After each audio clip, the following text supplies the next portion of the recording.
Vamos a continuar hoy con las clases que ya habíamos iniciado relacionadas con el tema el espíritu de profecía.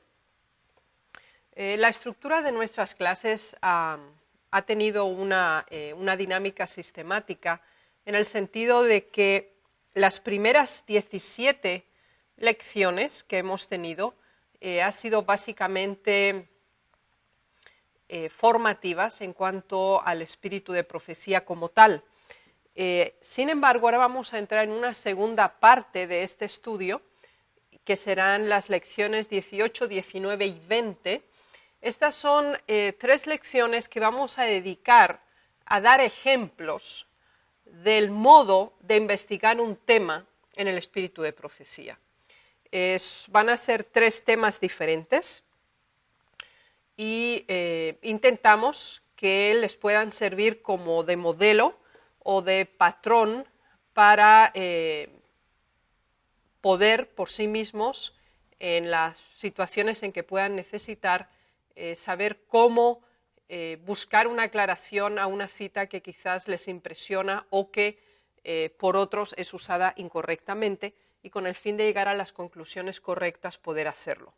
Así pues, estamos en la segunda sección de nuestro estudio del espíritu de profecía. Como decía, desde la lección 1 hasta la lección 17 corresponde a el espíritu de profecía como tal, mientras que las lecciones 18, 19 y 20 representan ejemplos del uso de los testimonios, o también se podría decir del mal uso, que a veces también se da del espíritu de profecía contemporáneo, y después procederemos entonces desde la lección 21 hasta la lección 30 de las objeciones presentes acerca del espíritu de profecía, es decir, analizaremos temas como serán el plagio en diferentes lecciones, la acusación de plagio, la acusación de contradicciones dentro de los testimonios, etc. Así que básicamente es la estructura tripartita de este tema. Pero antes de introducirnos en la lección de hoy, deseamos solicitar la dirección de Dios. Padre nuestro que estás en los cielos, venimos delante de ti en esta mañana y deseamos suplicarte que nos prepares para la recepción de tu verdad. Rogamos que nos des sabiduría del cielo y nos ayudes a entender en la forma correcta los mensajes que tú diste en un tiempo para nosotros hoy. Ayúdanos, Señor Jesús, a aprender cómo entender y explicar en la forma correcta los mensajes que tú nos has confiado como pueblo y como individuos. Así pues, solicitamos la asistencia y la dirección de tu Santo Espíritu y rogamos tu presencia. En el nombre de Jesús. Amén. Como había sido anunciado, vamos a estudiar un ejemplo en el día de hoy. El ejemplo es acerca del prueba de discipulado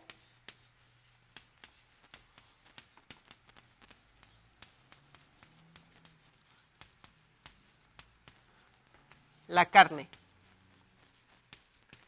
El uso de la carne como prueba de discipulado. Es muy conocida esta declaración acerca de que el uso de carne, o la ingesta de carne, no debe ser prueba de discipulado, y diversas denominaciones argumentan de este modo, usando declaraciones del espíritu de profecía. Y vamos a ver cómo explicar esta declaración y cuál es la contextualización correcta. Bien, la cita a la que nos referimos se encuentra en Consejos sobre régimen alimenticio, la página 481. La declaración dice así: aun cuando no hacemos del uso de la carne una prueba de discipulado, aun cuando no queremos forzar a nadie a abandonar su uso. Bueno, esta es la cita que encontramos en el libro Consejos sobre régimen alimenticio, es una obra compilada, y encontramos simplemente esta cita. así tal cual. Y a partir de esta breve declaración, que parece breve tal como está publicada, se ha desarrollado toda una comprensión equivocada acerca de este tema. Y se ha llegado a la conclusión que entonces la ingesta o el uso de la carne no puede usarse como una prueba de discipulado. Y nosotros, como Iglesia Remanente, creemos que debe ser una prueba de discipulado. Y entonces, la Iglesia Adventista Nominal usa esta declaración y otras semejantes también acortadas para decirnos que estamos en contra del espíritu de profecía. Así que cuando nos enfrentamos con esta declaración o con personas que creen e interpretan esta declaración de este modo, necesitamos probar que no es así, porque ya habíamos afirmado que no hay ninguna contradicción entre las declaraciones del espíritu de profecía y la Biblia.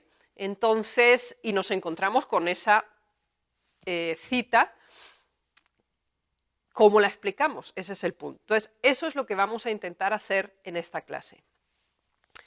Así pues, recordemos por un momento la dinámica que teníamos que seguir para estudiar algo.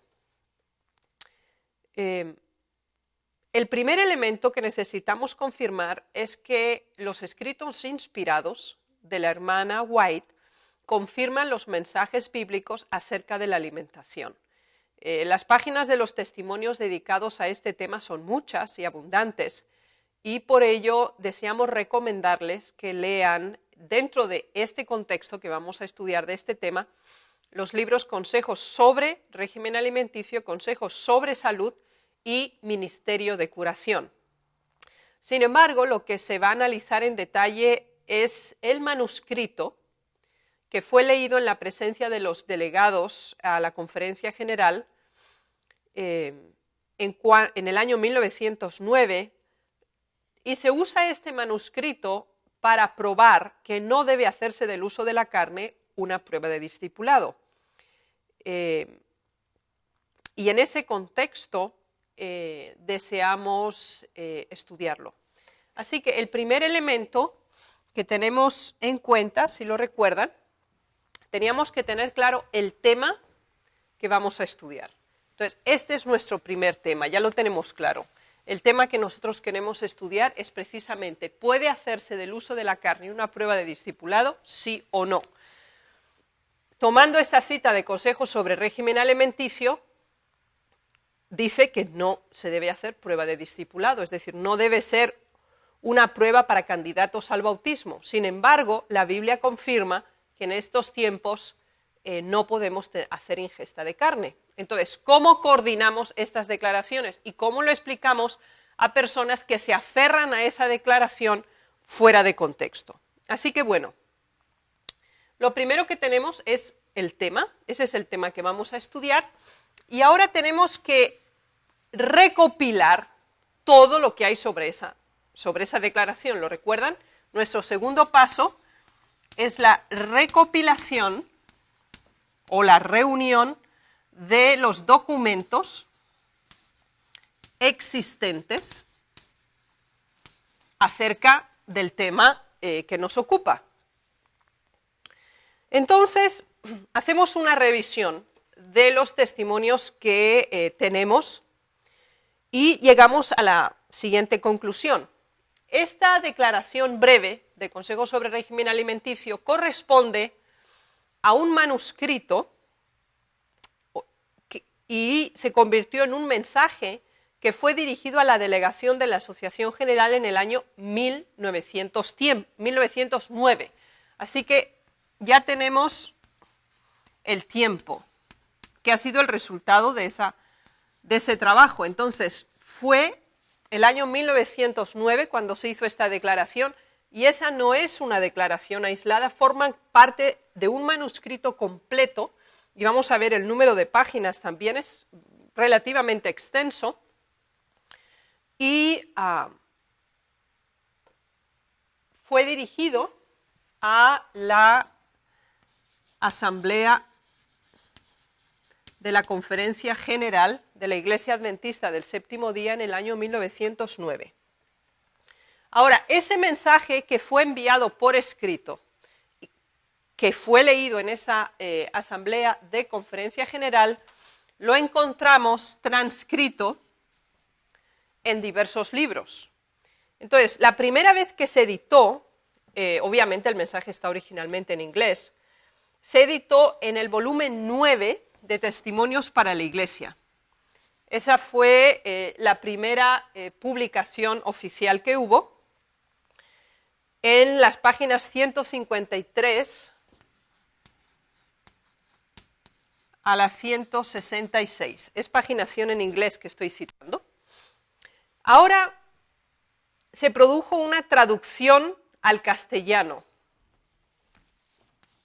Así que ya hemos descubierto que esta declaración que encontramos en Consejos sobre régimen alimenticio no es una declaración aislada, forma parte de un manuscrito completo y es un mensaje escrito que la profeta, por orden del Señor e inspirada por él, envió en el año 1909 a la Asamblea de la Conferencia General. Así que ya tenemos claro qué tipo de manuscrito, qué tipo de mensaje. Tenemos también claro dónde se publicó por primera vez, en el volumen 9 de Testimonios para la Iglesia. Y vamos a ver de qué forma entonces pasó al castellano. Entonces tenemos 4 libros donde ha sido publicado. En unos se ha publicado parcialmente y en otros íntegramente. Así que cuando ahora estamos hablando del texto en castellano, nos damos cuenta que tenemos una versión parcial y tenemos una versión completa. Entonces, lo que estamos haciendo ahora en este momento es toda la recopilación que hemos hecho de la información, clasificarla. Entonces, donde encontramos la traducción íntegra en castellano es en Joyas de los Testimonios, tomo 3, Joyas de los Testimonios, tomo 3, en las páginas 355 hasta 366. Fíjense qué interesante. Con traducción son 10 páginas, así que ese pequeño párrafo, que es el punto de partida de todo este argumento, corresponde a un manuscrito total de 10 páginas. También la versión íntegra la tenemos en Testimonios Selectos, tomo 5, en las páginas 230 a 242. 230 a 242. Esas son las dos fuentes íntegras que contienen la traducción de este manuscrito. Ahora, en 2 libros más tenemos la publicación parcial de secciones de este manuscrito original del año 1909. Entonces, las versiones parciales lo tenemos en Consejos sobre Salud, en las páginas 126 hasta 139, aquí está parcial, está muy recortado, y después tenemos en consejos sobre régimen alimenticio, lo tenemos en las páginas 483 a 486. Bien. ¿A qué conclusiones podemos llegar en este momento? Simplemente por estos 2 niveles de estudio. Lo primero que teníamos claro es que queríamos explicar esta declaración de Consejos sobre régimen alimenticio, donde se dice no se puede hacer del uso de la carne en prueba de discipulado. Bien, para probar que no es así. Ahora, ¿cómo probarlo? Nos vamos al segundo punto. Hemos recopilado toda la información que hay en castellano y también tenemos, obviamente, que identificar cuál es la fuente original en inglés. Entonces, después de que hemos hecho este trabajo, nos damos cuenta que esta declaración es del año 1909, corresponde a un mensaje escrito enviado a la Asamblea de Delegados reunidos en 1909 de la Conferencia General. Así que es un manuscrito, cuya primera edición se hizo en Testimonios para la Iglesia 9, en la versión en inglés, desde la página 153 a la página 166. Así que otra conclusión a la que llegamos es que no es un párrafo, sino que son más de 10 páginas de un manuscrito. Así que inmediatamente entonces nos vamos a la versión en castellano y a ver si la encontramos traducida completa o no. Entonces nos damos cuenta, en nuestro estudio de investigación, que en castellano se cuenta con 4 libros donde se menciona este tema. En 2 libros se encuentra la traducción completa, tal como apareció en el volumen 9 de Testimonios para la Iglesia, y en otros 2 libros más tenemos solamente secciones con omisiones de ese manuscrito original. Entonces, obviamente, lo que más nos interesa es la versión completa, íntegra, traducida al castellano. Lo ideal es que, sabiendo inglés, entonces también comparemos si la traducción está hecha correctamente, pero está hecha correctamente, eso lo hemos comprobado ya. Entonces, ya tenemos claro este asunto. Estos 4 libros son compilados, ¿ya? Recuerden la historia de cómo Joyas de los Testimonios llegó a nosotros, también acerca de los demás libros. Por eso, la primera parte de estas lecciones ha sido precisamente comprender los precedentes, cómo se llega a una conclusión específica, cómo han llegado los libros hasta nosotros. Bueno, entonces, el tema que vamos a tratar a continuación es definir por qué este manuscrito fue publicado, el por qué. Porque ya tenemos claro el tiempo, a quién iba dirigido, así que era a los dirigentes del pueblo de Dios en ese tiempo, y ahora por qué.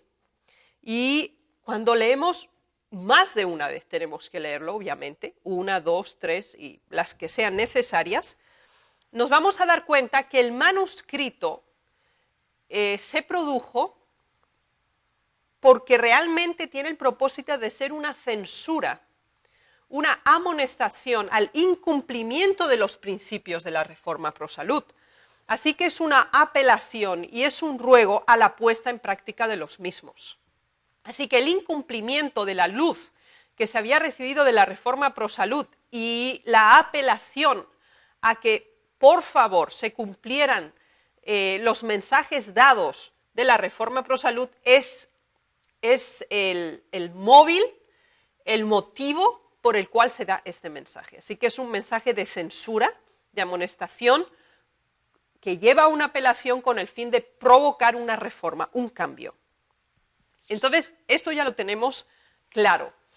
Es un manuscrito de amonestación con una apelación, así que no es un mensaje halagüeño o que puede ser agradable en ese sentido, sino que era un mensaje de censura para los dirigentes de la obra.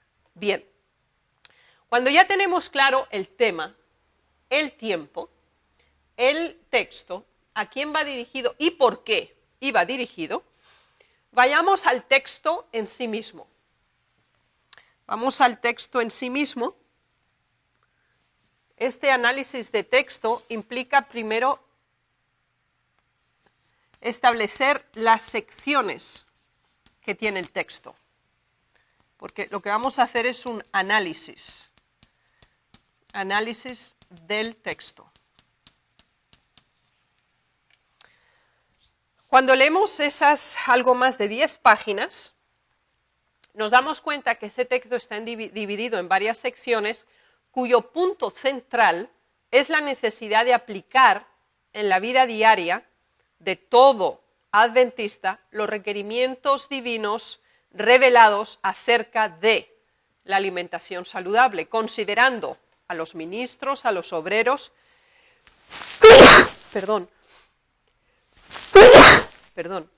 a las instituciones, a los jóvenes, a los padres y a los niños. Así que el análisis del texto nos permite comprobar que la motivación es solo una: hacer que el pueblo en su conjunto ponga en práctica las verdades ya reveladas de la Reforma Pro Salud. Y está seccionada de acuerdo a grupos humanos. Tenemos el mensaje dirigido a los ministros, el mensaje dirigido a los obreros, a las instituciones, a los jóvenes, a los padres y a los niños. Así que este análisis de texto nos permite comprobar que una primera sección es para los ministros. Una segunda sección es dirigida a los obreros. Una tercera es dirigida a las instituciones de la Iglesia. Y después tenemos la dirigida a los jóvenes, a los padres y a los niños. Así que básicamente tenemos dos grandes áreas en que está dividido este manuscrito. Uno es para la dirección de la obra y otro es para el nivel de miembros y familias. Así que tenemos dos grandes secciones dentro de este manuscrito. Y vamos a darle lectura en esta clase en una forma resumida. Yo les ruego que por favor ustedes lo lean varias veces. Por lo tanto, tenemos claro, el tema del manuscrito es la Reforma Pro Salud. Y vamos a intentar eliminar esta sección para poder seguir avanzando.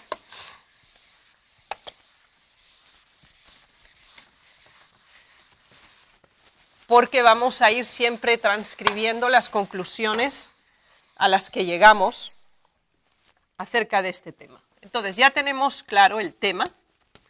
El tema del manuscrito es la Reforma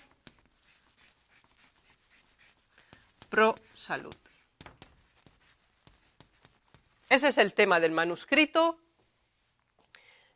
¿Cuál es la razón?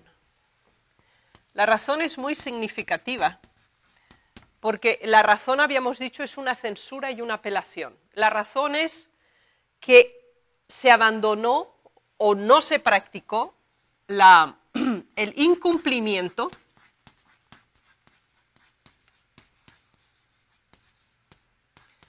de los principios de la Reforma Pro Salud. Esa es la razón del manuscrito. ¿Y cuál es el objetivo del manuscrito? Y lo vamos a leer. Es la perfección en Cristo. El propósito es la preparación para la salvación. Y la Reforma Pro Salud es una parte muy importante. Y la práctica era hacer que se vivieran los principios. Que se vivieran los principios de la Reforma Pro Salud. Así que vamos a empezar la lectura. Dice, estoy encargada de dar a nuestra iglesia entera. Así que es genérico el mensaje, si lo recuerdan. Una sección era los dirigentes y otro era los jóvenes, los padres y los niños. Estoy encargada de dar a nuestra iglesia entera un mensaje tocante a la Reforma Pro Salud, porque muchos han dejado de ser fieles a sus principios. Así que ya tenemos la razón. No se estaba practicando los principios de la Reforma Pro Salud. Y esto motivó esta declaración. Vamos adelante. El propósito de Dios para con sus hijos es que éstos alcancen la medida de la estatura de hombres y mujeres perfectos en Cristo Jesús. Para ello, deben hacer uso conveniente de todas las facultades de la mente, el alma y el cuerpo. No pueden derrochar ninguna de sus energías mentales o físicas. Recuerden, habíamos hablado de cuál era el objetivo de la Reforma Pro Salud, es la perfección del ser humano. el asunto de la conservación de la salud tiene una importancia capital. Lo tenemos claro ya aquí. No es un tema opcional. No es un tema secundario. Aquí nos dice, tiene una importancia capital el tema de la reforma pro salud. Al estudiar esta cuestión en el temor de Dios, aprenderemos que para nuestro mejor desarrollo físico y espiritual, conviene que nos atengamos a un régimen alimentario sencillo. Así que aquí se establece una relación entre la condición física y la condición espiritual. Estudiemos con paciencia esta cuestión, así que ella apela a que se reconsideren ya los principios que habían sido dados y que, por favor, nos tomemos el tiempo para estudiarlo detalladamente. Para obrar atinadamente en este sentido necesitamos conocimientos y discernimiento. Las leyes de la naturaleza existen, no para ser resistidas, sino acatadas. Bien, esta es la introducción al manuscrito. Esta introducción al manuscrito ya nos ha permitido construir el tema, la razón, el objetivo y la práctica, así como a quién iba dirigido. El primer elemento importante que ella analiza es la responsabilidad personal. Es una subsección, es la primera subsección dentro de este tema. Y vamos a ver qué se nos dice. Los que han recibido instrucciones acerca de los principios, de los peligros, del consumo de carne, té, café y alimentos demasiado condimentados o malsanos, y quieren hacer con Dios un pacto con sacrificio, no continuarán satisfaciendo sus apetitos con alimentos que saben son malsanos. Dios pide que los apetitos sean purificados y que se renuncie a las cosas que no son buenas. Esta obra debe ser hecha antes que su pueblo pueda estar delante de él como un pueblo perfecto. Hermanos, esta es una declaración muy poderosa. Y después de la introducción del manuscrito, entrando en esta primera subsección de la responsabilidad personal, encontramos declaraciones de gran importancia. Aquí se nos habla de varios productos. Carne, té, estamos hablando de té negro, ¿ya? O té verde también. Café, no estamos hablando del té herbal. Café y alimentos demasiado condimentados. Alimentos demasiado condimentados y malsanos. En el manuscrito se desarrolla en forma más extensa que se considera bajo alimentos demasiado condimentados o malsanos. Pero aquí ya tenemos claro que la carne, porque no nos vamos a centrar ahora en los otros productos, vamos a hablar de la carne porque es ese párrafo que está sustraído de este manuscrito y que está en Consejos sobre régimen alimenticio, así que en ningún momento debemos desenfocarnos del tema que estamos tratando. Así que nos vamos a centrar únicamente en el tema de la carne, que es el que estamos estudiando, ¿ok? Entonces, aquí tenemos claro que ya se habían dado instrucciones de los peligros que implicaban el consumo de carne. Se declara además que estos son alimentos malsanos y que no son buenos y que se tiene que renunciar. Y dice que esta obra debe ser hecha antes de que el pueblo pueda estar delante de Dios. Así que aquí se dice, la carne no es buena, es peligrosa su ingesta, hay peligro, y se dice que hay que renunciar a su consumo como pueblo. Dice, esta obra debe ser hecha antes que su pueblo pueda estar delante de él como un pueblo perfecto. Así que, comprender que la carne no es buena, que es un peligro y que hay que renunciar a su uso, tiene que ser un hecho antes de que un pueblo pueda ser preparado para venir al encuentro de Dios. Así que, alimentos malsanos, la carne y otros. ¿Cuál es la solicitud divina? Debe renunciarse a la ingesta. ¿Y cuál es la condición divina? Que debe cumplirse esta solicitud de renunciar para poder ser un pueblo perfecto. Así que si no se renuncia a la carne, no se puede ser un pueblo perfecto delante de Dios. Y el requisito divino es que ese es el remanente convertido. El efecto es que va a haber una progresión y vamos a ir adelante. Dice, el pueblo remanente de Dios debe ser un pueblo convertido. Así que, centrándonos únicamente en la dinámica de la carne, aunque los otros elementos también corresponden, se nos dice al respecto de esta renuncia. ¿Qué implica el renunciar al consumo de la carne? Que uno es el pueblo remanente. Y que además es un pueblo que opta a la conversión. Dice, la presentación de este mensaje debe tener por resultado la conversión y la santificación. Así que el renunciar a la carne va a dar como resultado conversión y santificación, no con el consumo de esta. El poder del Espíritu de Dios debe hacerse sentir en este movimiento, así que tiene que haber un movimiento, para que se acabe con el uso de la carne, Y es movido por el Espíritu Santo, por el Espíritu de Dios. Poseemos un mensaje maravilloso y precioso. Tiene una importancia capital para quien lo recibe y debe ser proclamado con fuerte voz. Debemos creer con una fe firme y permanente que este mensaje irá cobrando siempre mayor importancia hasta la consumación de los tiempos. Así que no es un tema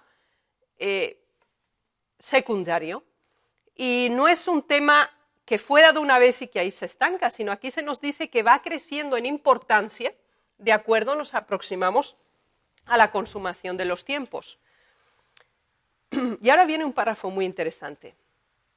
Algunos profesos cristianos aceptan ciertas porciones de los testimonios como un mensaje de Dios, pero rechazan las que condenan sus costumbres favoritas.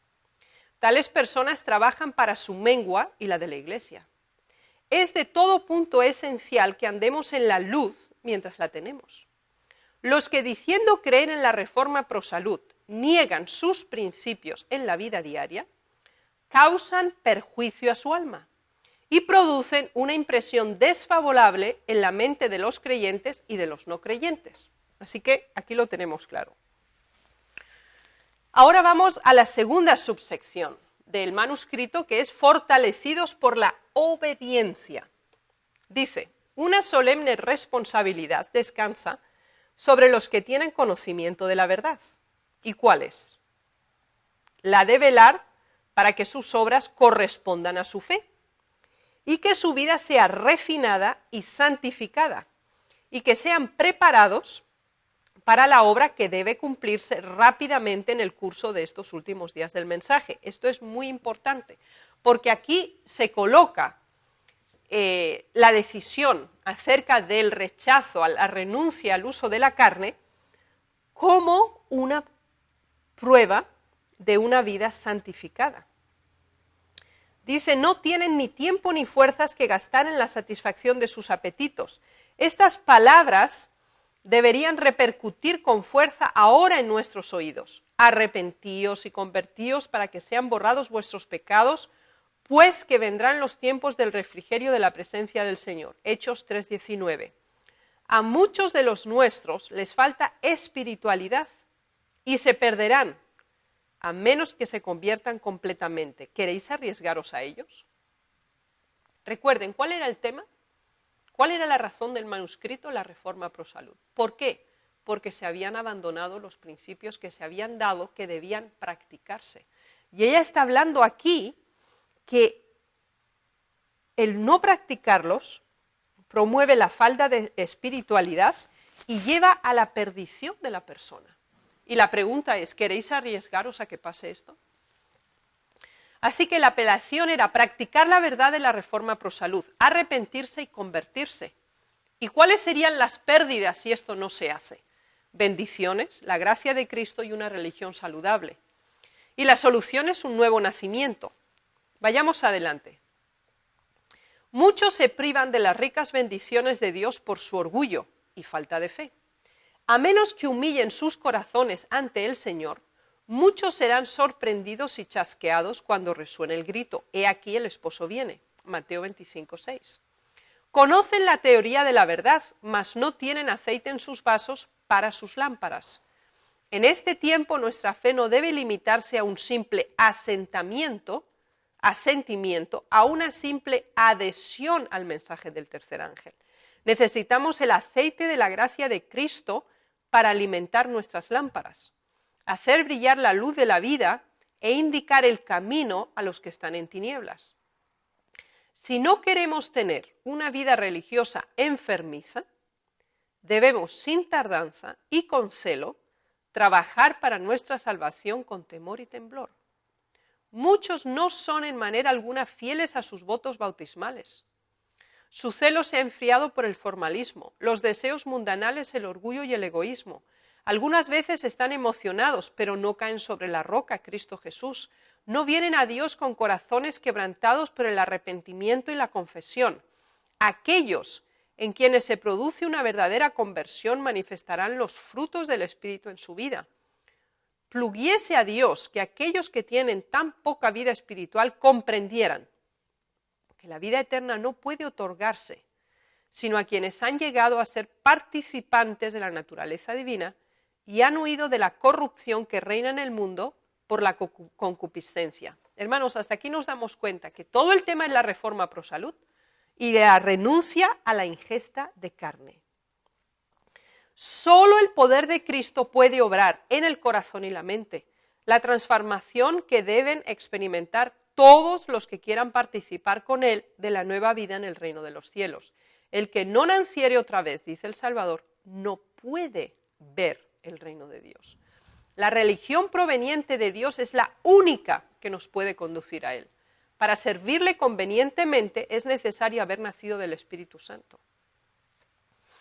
Y dice, por la extensión, les ruego que ustedes lo lean completo. Dice, entonces seremos inducidos a velar, nuestros corazones serán purificados, nuestras mentes renovadas y recibiremos nuevas aptitudes para conocer y amar a Dios. Vamos adelante un poco. Y ahora viene el tema a base de los alimentos a base de carne. Dice, si pudiese beneficiarnos el satisfacer nuestro deseo de comer carne, no os dirigiría esta súplica. Pero sé que ello es imposible. Así que, ¿cuál es la declaración? Lo vamos a leer otra vez. Si pudiese beneficiarnos el satisfacer nuestro deseo de comer carne, no os dirigiría esta súplica. Pero sé que ello es imposible. Así que había que rechazar el deseo de comer carne. Los alimentos preparados a base de carne perjudican a la salud física y debemos aprender a vivir sin ellos.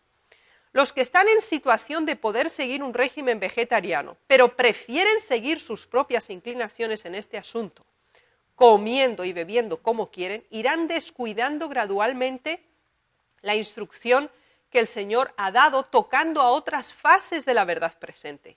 Perderán su percepción de lo que es verdad y cegarán con toda seguridad lo que hayan sembrado. Así que aquí, ¿qué se nos dice?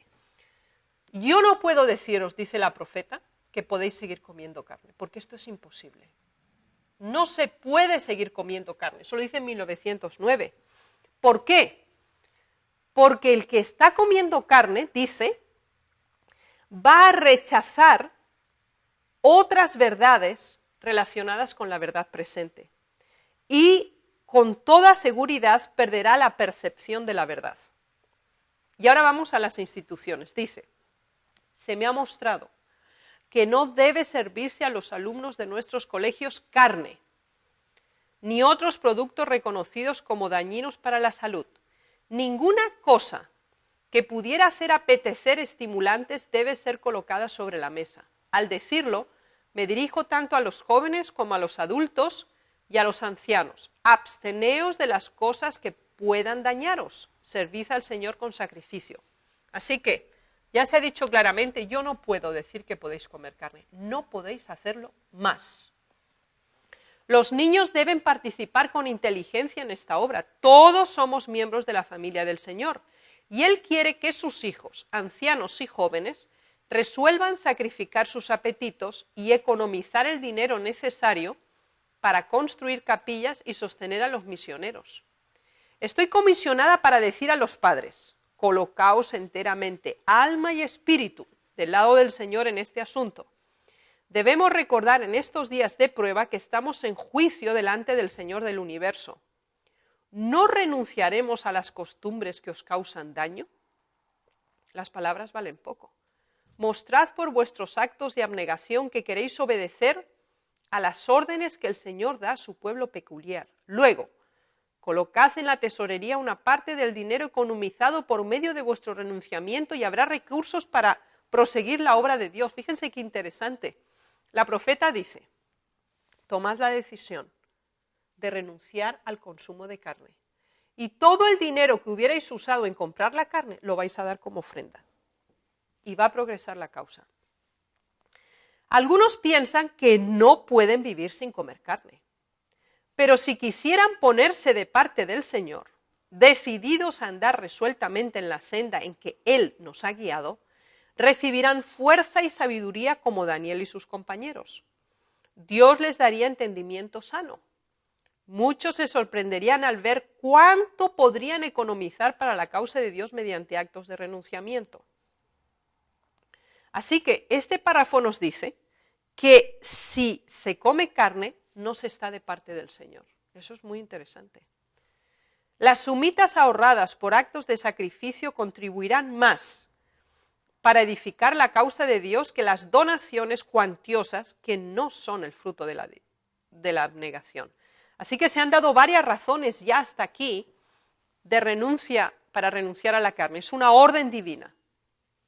Hay que vivir en armonía con la luz dada, armonía con los 10 mandamientos, tener un cuerpo y una mente sanos, economizar y tener una diferencia del mundo porque estamos en el tiempo del juicio que nos lleva al tiempo del fin. Dice, los adventistas del séptimo día transmiten verdades trascendentales. Hace más de 40 años que el Señor nos dio luces especiales sobre la reforma pro salud. Pero, ¿cómo seguimos en esa luz? Ese es el tema. Desde hacía 40 años se habían empezado a dar los mensajes de la reforma pro salud. Y esto constata que no se estaba viviendo a la altura de las verdades recibidas. ¿Cuántos hay que han rehusado poner su vida en armonía con los consejos de Dios? Como pueblo, deberíamos realizar progresos proporcionales a la luz que hemos recibido. Es deber nuestro comprender y respetar los principios de la reforma pro salud.